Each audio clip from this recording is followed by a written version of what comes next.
출애굽기 32장 25절에서부터 29절 말씀 한 절씩 교독하겠습니다.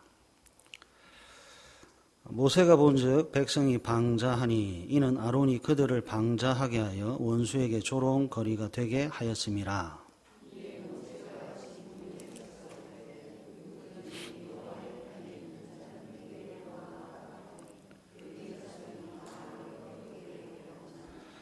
모세가 그들에게 이르되 이스라엘의 하나님 여호와께서 이렇게 말씀하시기를 너희는 각각 허리에 칼을 차고 진 이문에서 저 문까지 왕래하며 각 사람이 그 형제를 각 사람이 자기의 친구를 각 사람이 자기 이웃을 죽이라 하셨느니라.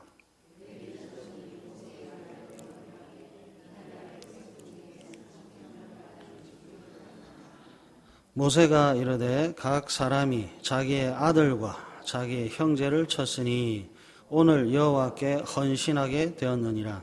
그가 오늘 너희에게 복을 내리시리라. 아멘.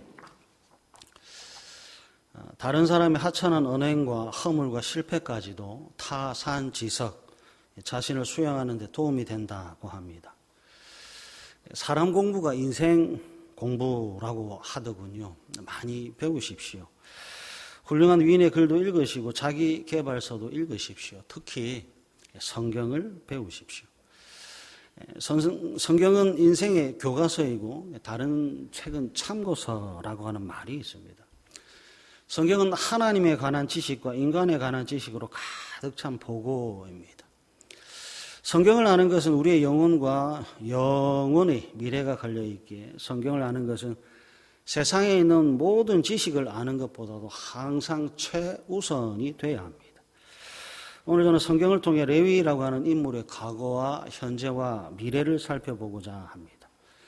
그래서 오늘을 살아가는 우리 성도들과 교회에게 주는 메시지가 무엇인지 확인하고 적용해 보이겠습니다. 레위라고 하는 사람이 성경에 처음 등장한 것이 창세기 29장입니다. 레위는 야곱과 레아라고 하는 여인 사이에 태어난 셋째 아들입니다.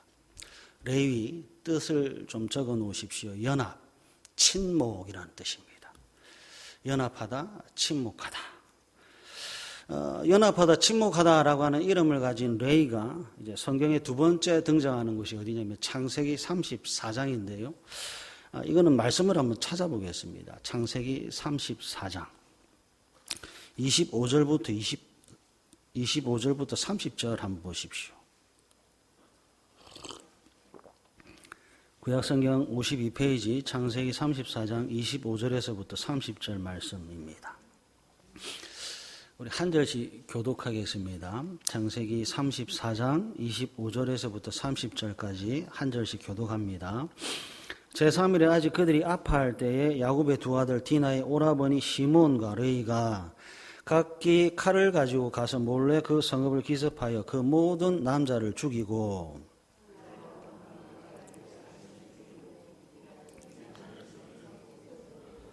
야곱의 여러 아들이 그 시체 있는 성읍으로 가서 노략하였으니 이는 그들의 누이를 더럽힌 까닭이라.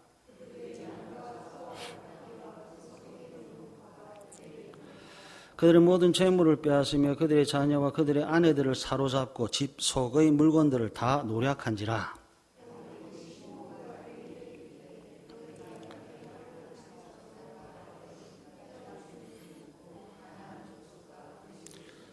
악취를 내게 하였도다. 나는 수가 적은즉 그들이 모여 나를 치고 나를 죽이리니 그러면 나와 내 집이 멸망하리라.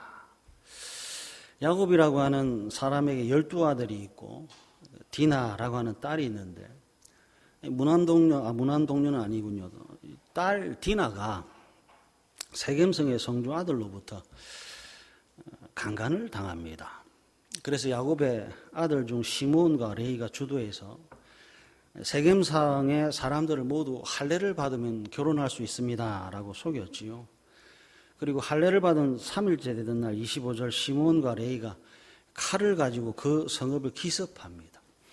그리고 세겜성에 있는 모든 남자를 죽이고 그들의 자녀와 아내들을 사로잡고 노략합니다. 이것이 여동생을 위한 일이고 가족을 위한 정당한 법 집행이면 참 좋겠지만 창세기 34장 30절에 기록되어 있는 것처럼 악취입니다. 악취입니다.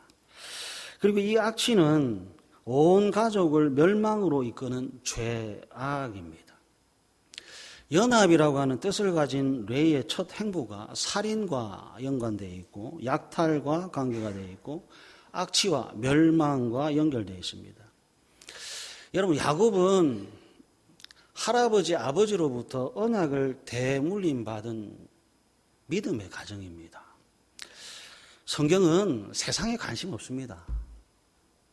성경은 믿음의 사람에게 관심이 있습니다.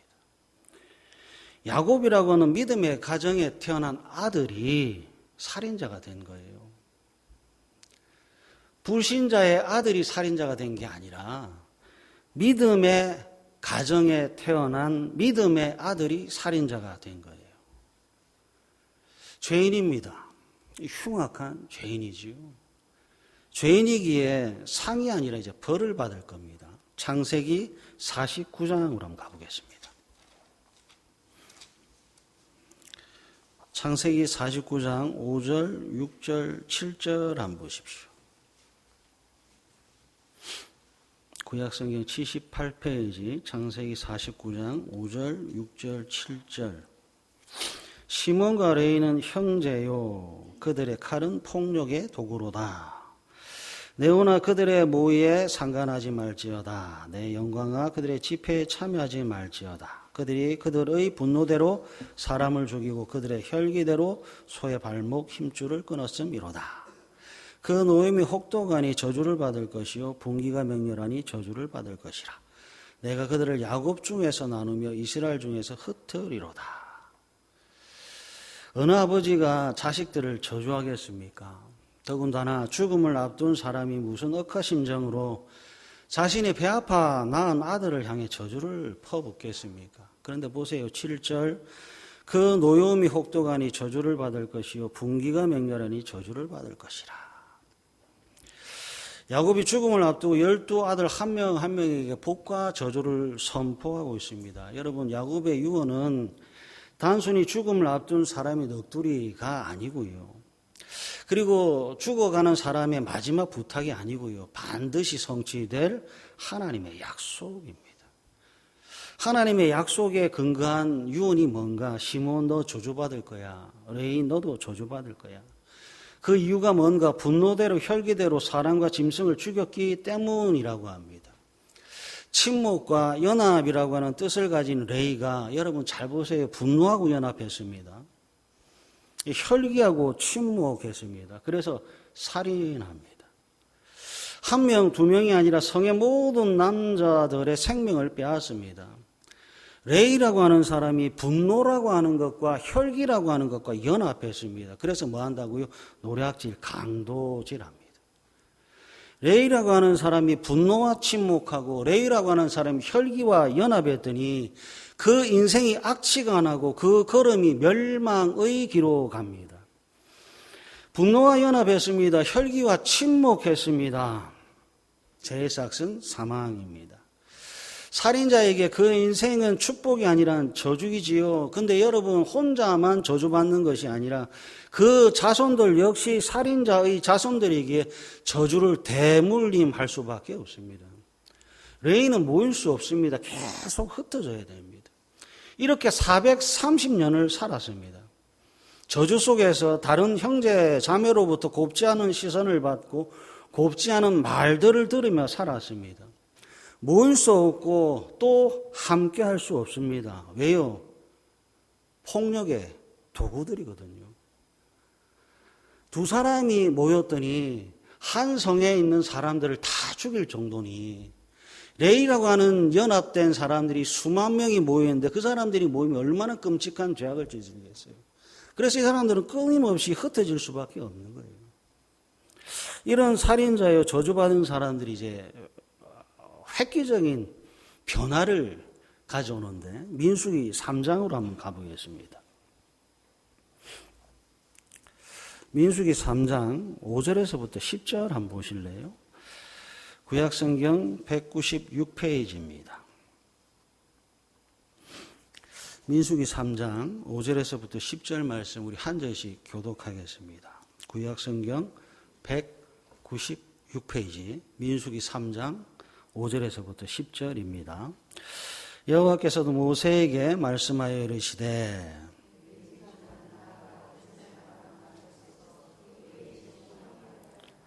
그들이 회막 앞에서 아론의 직무와 온 회중의 직무를 위하여 회막에서 시무하되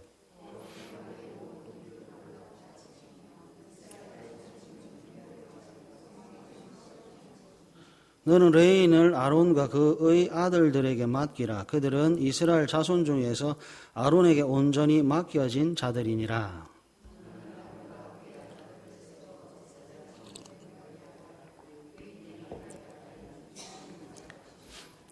창세기 50장 이후에 이제 레인이 언급되고 있는 겁니다. 살인자였잖아요. 저주받은 사람이었잖아요. 그런데 민수기 3장 뭐 하고 있는가 봤더니 성막에서 시무하고 있습니다. 온 우주에서 가장 거룩한 곳이 하나님의 집, 하나님이 임재가 있는 성막입니다. 그래서 이 성막은 아무나 출입할 수 없습니다. 10절의 말씀처럼 외인이 출입하거나 허락받지 않은 사람이 가까이 하면 죽임을 받습니다. 그러니까 성막에 출입한다는 것은 하나님으로부터 지명이 됐다는 뜻이고 하나님으로부터 허락을 받았다는 뜻이고 하나님으로부터 지정된 사람이라는 뜻입니다. 하나님으로부터 지명을 받았고 하나님으로부터 허락된 사람이 누군가 봤더니 창세기 49장의 레인이고 창세기 34장의 레인입니다. 저는 이 사실이 참 놀라워요.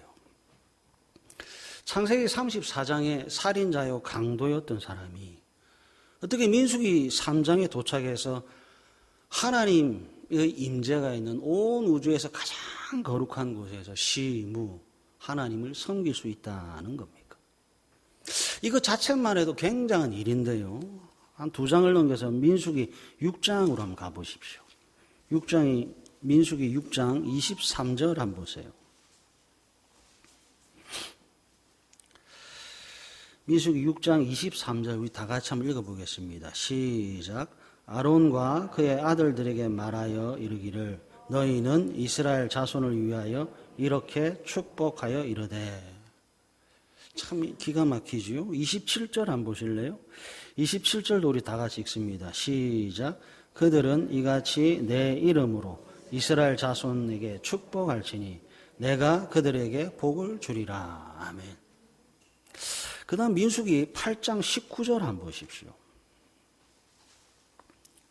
민수기 8장 19절. 민수기 8장 19절 다 같이 읽습니다. 시작. 내가 이스라엘 자손 중에서 레인을 취하여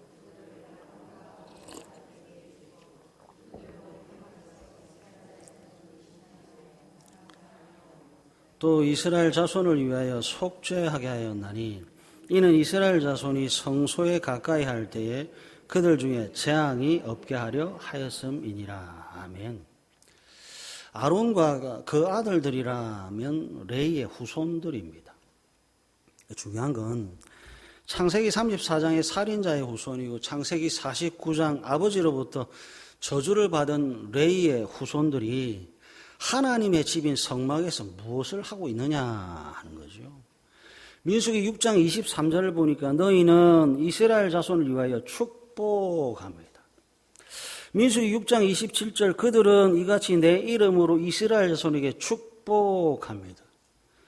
더군다나 너희와 그들 레이의 후손들의 축복에 대해서 하나님께서 보증자가 되어 27절 레이의 후손들이 선언한 대로 그대로 하나님께서 복을 주시겠다고 약속합니다.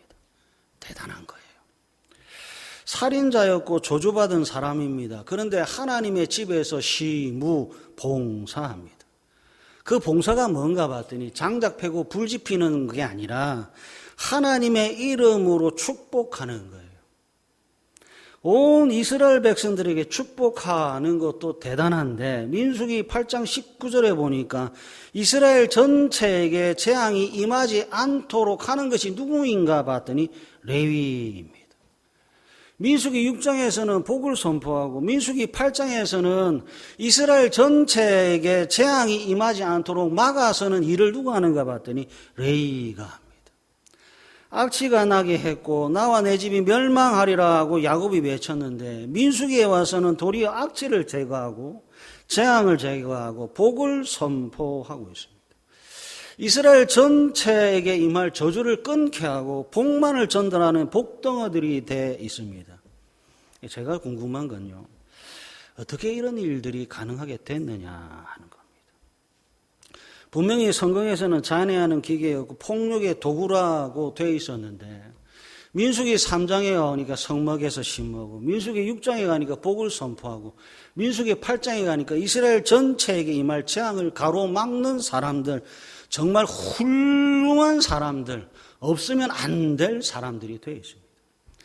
창세기 34장에는 쓸모없는 사람이었고 창세기 49장에서는 보잘데없는 저주받은 사람이었는데 민수기 3장, 민수기 6장, 민수기 8장에서는 정말 없어서는 안 될 사람이 되어 있습니다.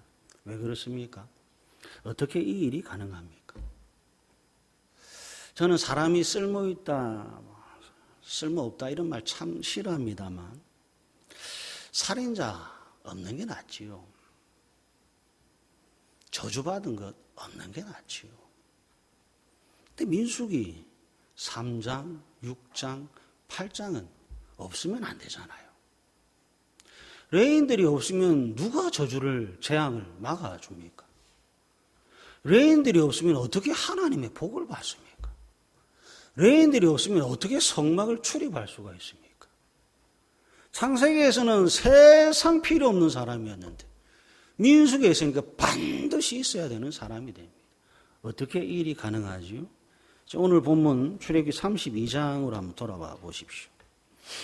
출애굽기 32장 26절, 27절, 28절, 29절 한번 보십시오. 이에 모세가 집 문에 서서 이르되 누구든지 여호와의 편에 있는 자는 내게로 나오라 하며 레위 자손이 다 모여 그에게로 가는지라.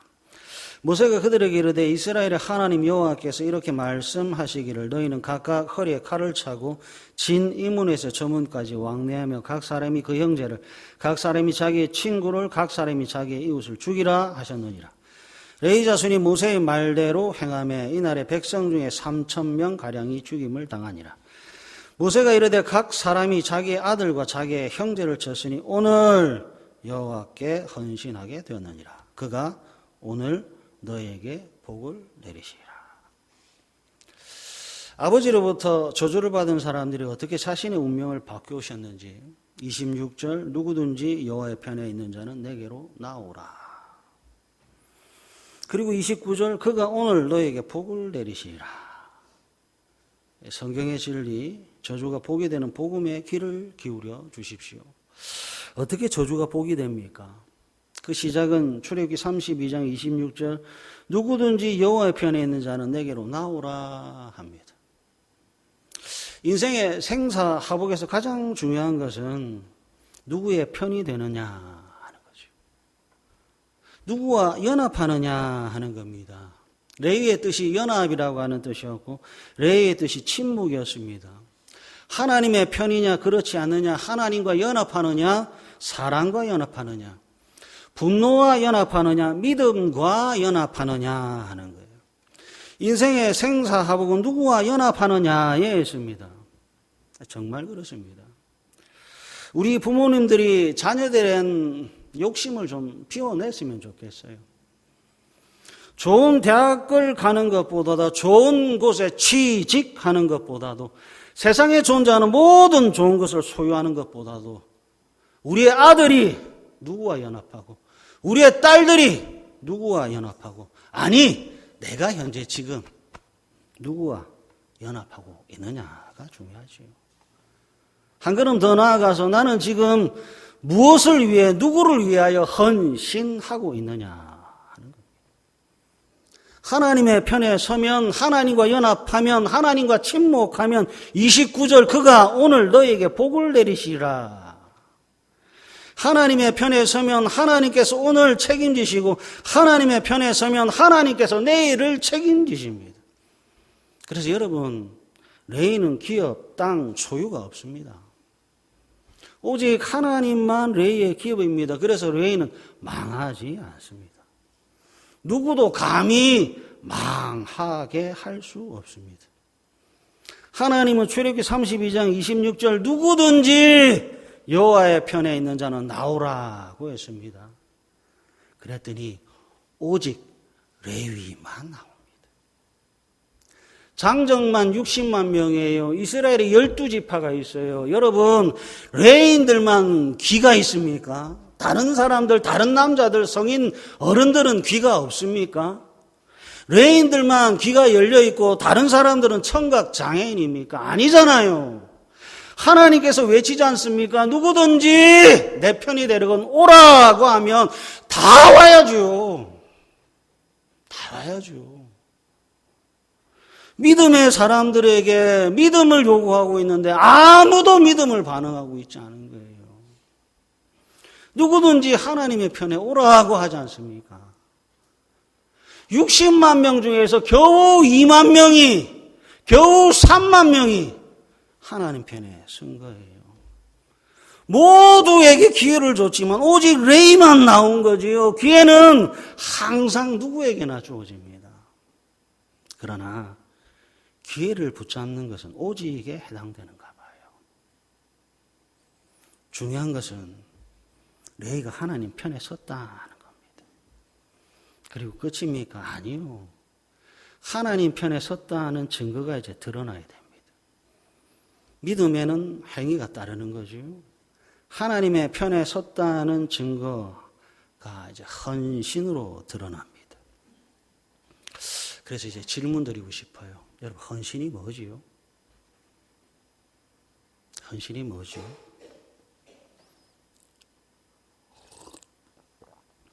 성경에 헌신하는 단어가 4번 나옵니다. 4번.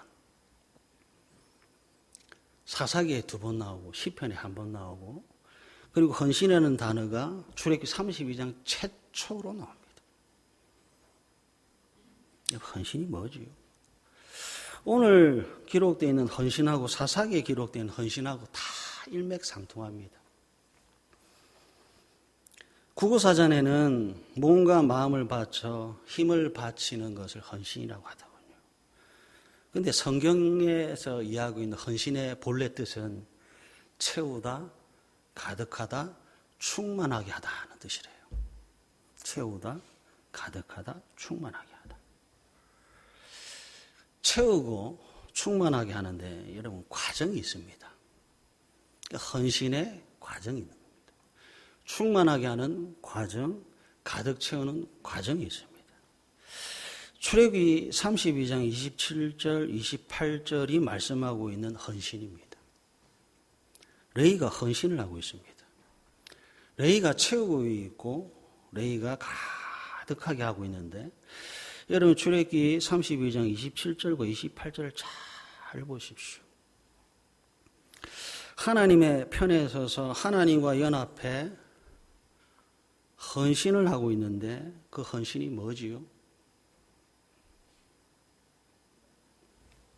CCM 하나 들고 나와서 찬송 부르는 겁니까?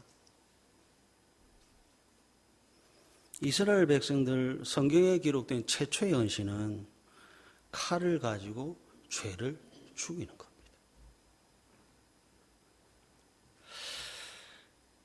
이쪽 편에서 저쪽 편으로 가면서 형제를 죽이고 아들을 죽이고 또 죽입니다.